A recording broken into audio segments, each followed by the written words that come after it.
My name's Dan. I'm in aRedlineRomance, and I am the lead guitar player.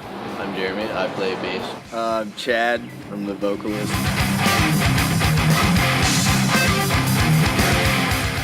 Just runs in the blood. Every guy in our family plays an instrument of some sort.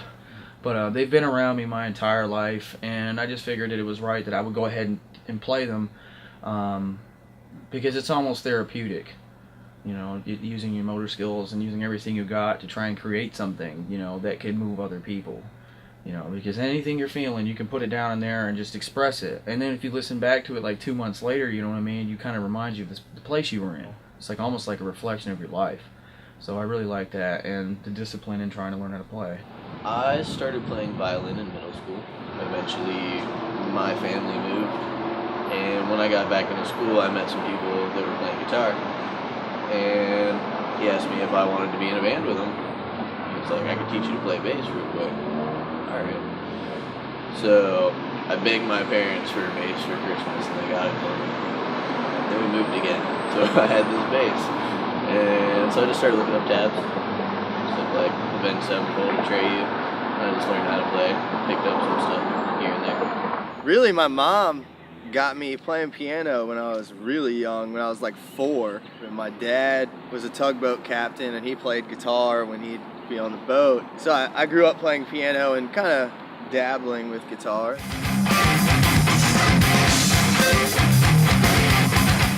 I actually grew up on 80s thrash metal, like Megadeth, Anthrax, Slayer, stuff like that.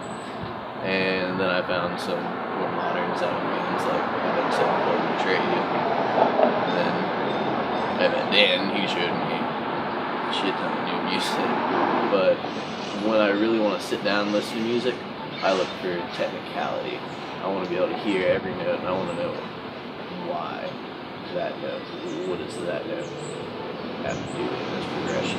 I don't know. I have a lot. I mean, I grew up singing like Jimmy Buffett and stuff down in Florida with my dad and singing in church with my mom. Recently, I've been listening to a lot of Protest the Hero. I love Keith Buckley from Every Time I Die. Howard from Killswitch, or was in Killswitch. I don't know. Other than that, I listen to a lot of really funky, obscure things that no one's probably heard of. So. When I first started playing guitar, I guess the first band that I was really attracted to was Led Zeppelin. And I really liked their off-the-wall sound. It was kind of something good to start with. But I also loved the classics like AC/DC. All of them forever. But then after the years go by, you move on to other bands. And then I got into like Joe Satriani. I mean, acts like that, you know, Steve Vai, and all these guys doing this wild stuff that was out of control. And I really got into like heavy music, like metal and heavy rock and stuff, until I heard Seven Dust. And then I was like, wow, it can be done. It can be pretty and hard at the same time. So I think that that's great that there's bands out there that do that. And they're the ones that inspired me to start playing this way.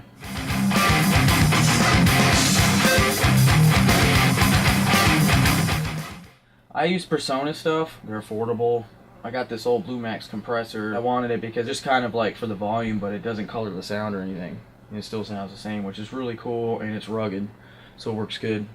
And then it goes from there into the PreSonus tube pre, and I changed the tube in it out. It's a new old stock tube. But I predominantly record guitars and bass here. You know, I have the 80 hertz cut on my preamp there because we run a DI guitar track, and then we can either reamp it or we'll use an amp simulator or whatnot. And then I can blend it with the real amp and record that later. So you don't really need a whole lot of stuff to do that. And then it just goes into the audio box and then into the computer. It's pretty simple.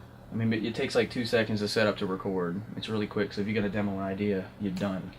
You just turn it on, and before you lose the inspiration for it, you can lay it down and start building off of it from there. We still record the demo first. You know, we demo everything out to kind of get a feel for it and where the groove's going, and if we need to change anything, we will. And he would give me basically the finished version of the demo, and then I would take it home and study it and write to it. And I just recently got my Apogee Quartet, so when I record stuff, I kind of just make sure it's finished, you know, finished product quality, so we don't have to go back doing things over and over again, you know. It's been really nice us being able to do it all ourselves at our own pace. If we're having a bad day, we don't have to record. If we're having a good day, we might record all day long. You know, it's just nice to not be on someone else's clock or, you know, having to rely on anyone for anything. We're completely self-sufficient at this point as far as recording music goes. I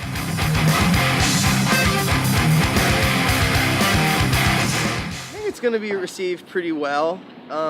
We've released Questions Remain before in a music video that Danielle Jenkins did for us, which is awesome. If you haven't seen it, look it up on YouTube. It's pretty rad. We made some changes, and you'll be able to hear that if you watch the music video and then listen to the EP version. So I think people will be pleased with the progression we're making. We're kind of writing better together. We kind of know what to expect from each other, so it kind of happens a little bit smoother now. I also think Sundown's going to be received really well. I just feel that Sundown is like that one-off song that too many people haven't ever heard us do. Being that it's acoustic and it's kind of got a dreamy atmosphere to it. It's a really chill song, and the other two songs in the EP are freaking great too.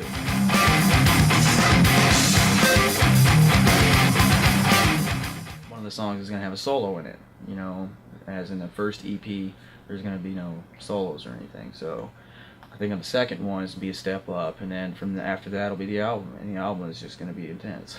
Whenever, you know, he's soloing, I'm going to have a stage guitar and I'm going to pick it up and run around and play and rip out on guitar too. So I'm really excited to kind of be able to play guitar again too. It just seems like, you know, soloing is coming back, you know, people can kind of appreciate it again, which is cool.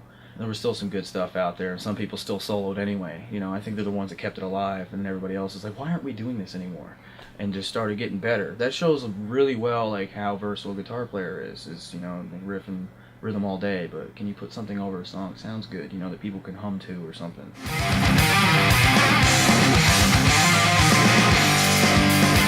And then the album after that is going to be epic, and it's going to have a story that relates to both the first and the second EPs in a pretty cool way that I think our listeners and fans and people that appreciate our music, or any music for that matter, will, you know, enjoy kind of knowing the story behind why we did what we did, you know, and it kind of explains what we've been through as a band, kind of the trials and tribulations and how we kind of got here, because it sure hasn't been easy. But it's been worth it, every minute.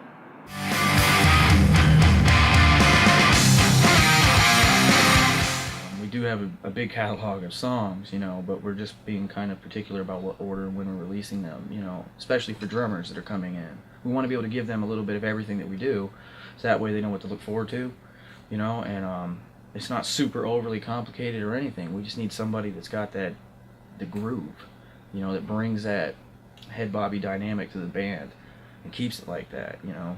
And I think that's what we're looking for. We just don't want to rush it.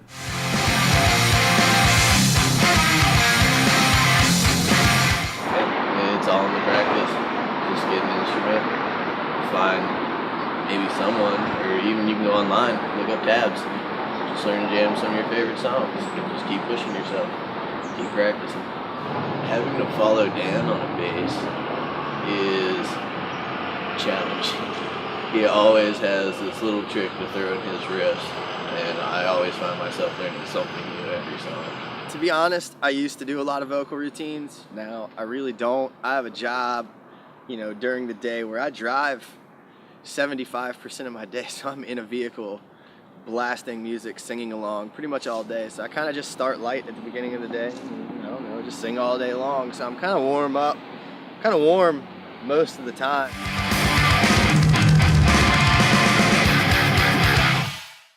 Yeah, I'd like to thank my dad for exposing me to guitar and, you know, not holding back when he played himself before I even picked one up. I want to thank my mom. She has really been supportive of the band and tried to help us out as much as she can with anything that she can. So she's been a great support throughout the entire thing. And just all my friends for keeping the dream going. I mean, really, I would say thanks to everyone who's got us this far. I mean, there's tons of people, from Danielle doing the music video for us, all the actors that helped us out with that. I mean, back when we were first getting started, Charlie Anderson was helping me record all my vocals. My mom and dad for getting me into playing music, and I don't know, everybody that's making music that constantly inspires me to try and do better every day, you know?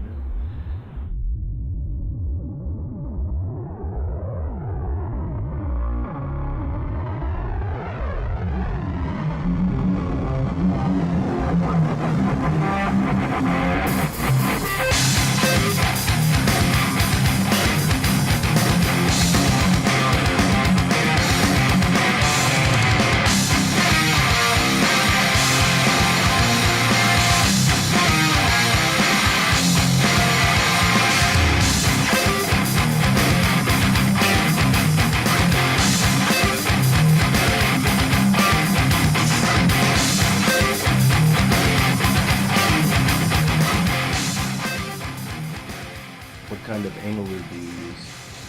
I prefer Astroglide. It's